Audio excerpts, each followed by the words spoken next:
एक ऐसी कंपनी जिसके अंदर सिर्फ 30 एम्प्लॉयज काम करते हैं। कोई एचआर डिपार्टमेंट नहीं है, कोई मार्केटिंग टीम नहीं है, कोई बोर्ड ऑफ डायरेक्टर्स नहीं है जो डिसीजंस चेक करे। The core engineering team is about 40 people. This includes back-end, front-end, designers. और सरप्राइजिंगली सिर्फ ये 30 लोगों की कंपनी ने पिछले साल अकेले $1 बिलियन का रेवेन्यू किया विद प्रॉफिट्स।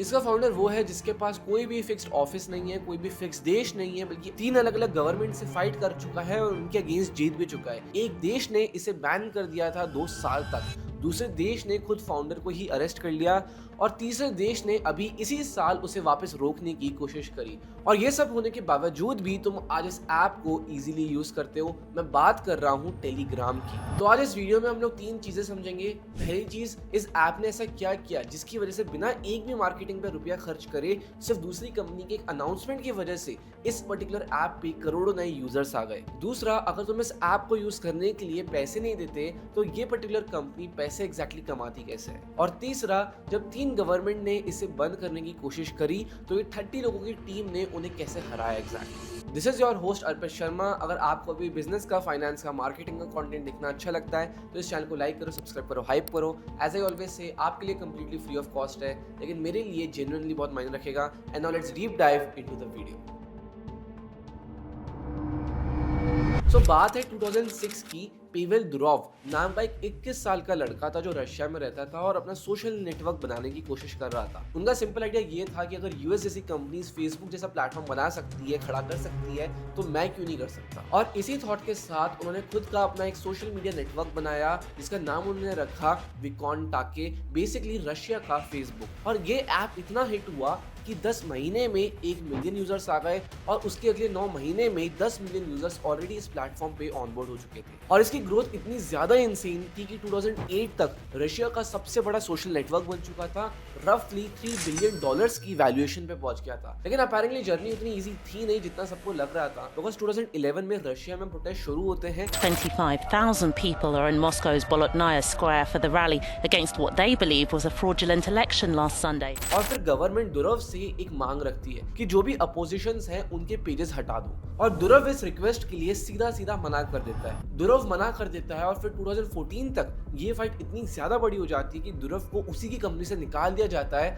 और उसको ये पता लगता है मीडिया से, ना कि उसकी खुद की कंपनी से। एक ऐसा बंदा जिसने रशिया का सबसे बड़ा सोशल नेटवर्क खड़ा कर दिया, उसने अपनी कंपनी, अपना देश, सब कुछ छोड़ दिया सिर्फ एक आइडिया के लिए कि कोई प्लेटफॉर्म अगर तुम्हारा डेटा तुमसे मांगता है तो वो प्लेटफॉर्म किसी काम का ही नहीं है। तो उसी साल उसने अपने भाई निकोल के साथ, जो खुद एक मैथ ओलंपियाड चैंपियन थे, दुरोव एक नया ऐप बनाते हैं। इस आइडिया के साथ इसे कोई भी एक सिंगल देश कंट्रोल नहीं कर पाए और इस ऐप का नाम वो लोग रखते हैं टेलीग्राम। फिर 2013 से 2021 तक 8 साल तक टेलीग्राम ने एक भी एड कैंपेन नहीं चलाया, कोई बिलबोर्ड्स नहीं लगाए, कोई इन्फ्लुएंसर मार्केटिंग नहीं करी। उन्होंने बस लोगों को एक चीज प्रोवाइड करी, एक clean, fast, ad free app जो अपने दम पे बढ़ रहा था और ऑर्गेनिकली ग्रो कर रहा था। लेकिन यहाँ पे इंटरेस्टिंग चीज ये है, जनवरी 2021 में ऐसा कुछ होता है जिसकी वजह से अपने आप ही टेलीग्राम को एक बहुत बड़ा बूस्ट मिल जाता है। व्हाट्सएप एक अनाउंसमेंट करता है, हम लोग हमारा डेटा मेटा के साथ शेयर करेंगे। और फिर क्या था, बस ये अनाउंसमेंट ही काफी था टेलीग्राम की ग्रोथ को स्काई रॉकेट करने के लिए। अगले 72 घंटों में, सिर्फ 3 दिन में 25 मिलियन नए लोग टेलीग्राम पे आ जाते हैं। और ये टेलीग्राम की मार्केटिंग नहीं थी, ये व्हाट्सएप की गलती थी और टेलीग्राम ने बस अपना दरवाजा खुला रखा कि यार अगर आपको एक ऐसा ऐप चाहिए जो कंप्लीटली फ्री ऑफ यूज हो, हम लोग आपको ऐड नहीं दिखाएंगे, हम लोग आपका डेटा गवर्नमेंट को बेचेंगे नहीं, तो ये ऐप आपके लिए है। और लोगों को यही चीज बहुत पसंद आई। अप्रैल 2020 में टेलीग्राम के जहां पे सिर्फ 200 मिलियन यूजर्स थे, जून 2022 तक ये सेम नंबर 700 मिलियन तक पहुंच गया था।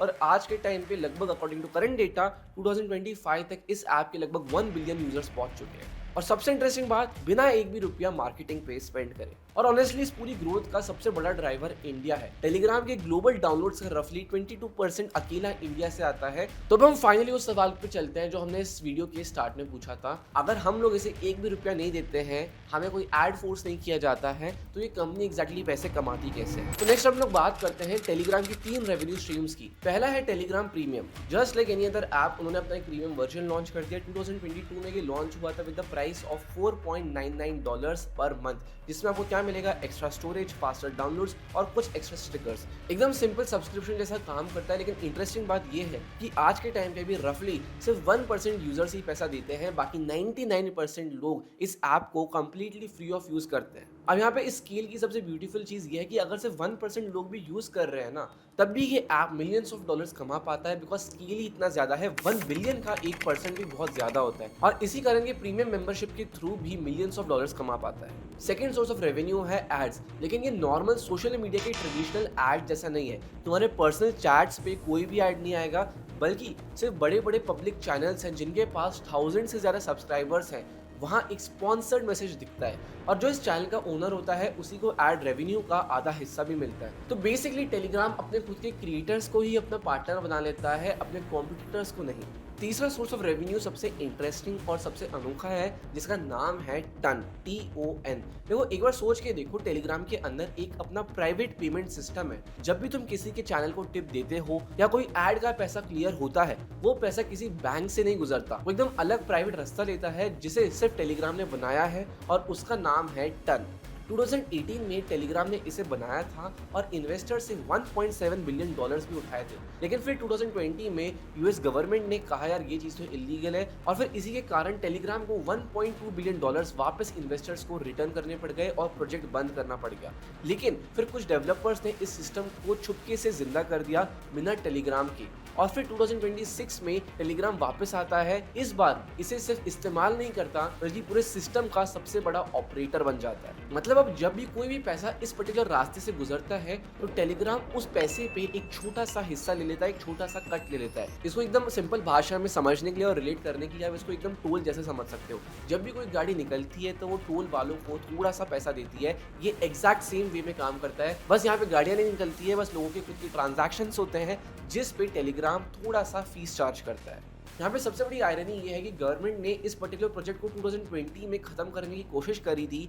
आज वही प्रोजेक्ट टेलीग्राम के लिए सबसे बड़ा सोर्स ऑफ रेवेन्यू बन चुका है। अगर मैं तुम्हें रेवेन्यू स्प्लिट बताऊं तो टन से लगभग 35% आता है, जो प्रीमियम सब्सक्रिप्शन है उससे 25%, एड्स के थ्रू लगभग 15%, और बचा हुआ 25% छोटे मोटे अदर सोर्सेज से, जैसे स्टार्स, जो ऐप के अंदर ही एक टिपिंग करेंसी है। अब हम बात करते हैं कैसे टेलीग्राम मल्टीपल गवर्नमेंट से लड़ चुका है। देखो सबसे पहले की चीज चालू होती है रशिया से। रशिया की इंटेलिजेंस एजेंसी टेलीग्राम के पास आती है और सिंपली बोलती है कि यार आप हमें इंक्रिप्शन की दे दो अपने मैसेजेस की, हमें दूसरों का डेटा चाहिए, और फिर दुरव मना कर देते हैं, और फिर उसके बाद कोर्ट ऑर्डर आता है कि टेलीग्राम को पूरे रशिया में बंद कर दो। बट इसी चीज से बचने के लिए टेलीग्राम एक ट्रिक यूज कर रहा था। वो अपने ट्रैफिक को गूगल और अमेजॉन के वही सर्वर्स के पीछे छुपा रहा था जिसपे आधा रशियन इंटरनेट चलता है। मतलब अगर आप टेलीग्राम ब्लॉक करने जाओगे तो फिर ऑटोमेटिकली रशिया को गूगल और अमेजॉन का एक बड़ा हिस्सा भी ब्लॉक करना पड़ेगा। और एग्जैक्टली यही चीज हुई कुछ दिनों तक। उस हफ्ते रशिया ने इतने सारे सर्वर्स ब्लॉक कर दिए कि उनके खुद के अपने बैंकिंग एप्स और ऑनलाइन शॉपिंग वेबसाइट्स तक थोड़ी देर के लिए डाउन हो गए थे।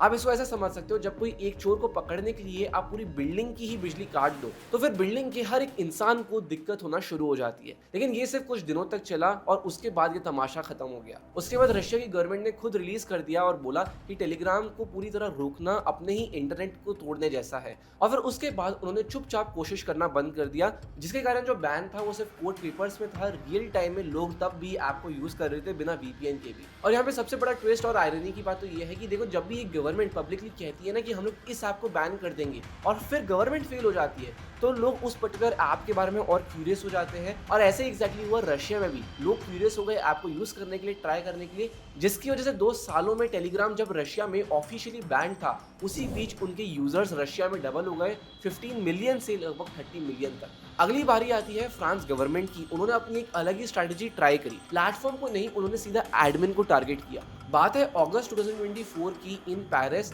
दुरव अपने प्राइवेट जेट से बस उतर ही रहे थे, उसी वक्त ऑफिशियल्स वहां पे आते हैं और उन्हें अरेस्ट कर लेते हैं। उनके ऊपर 12 चार्जेस लगते हैं, चाइल्ड एक्सप्लॉयटेशन, कंटेंट से लेकर मनी लॉन्ड्रिंग तक और लॉ इन्फोर्समेंट के साथ कोऑपरेट ना करने तक। और ये दुनिया में पहली बार हुआ था कि एक मेजर प्लेटफॉर्म के CEO को उसके प्लेटफॉर्म पे हुए गए कंटेंट के लिए पर्सनली अरेस्ट किया गया। और ऑनेस्टली कस्टडी के बाद दुरव का जो टोन था वो भी कहीं ना कहीं बदल ही गया।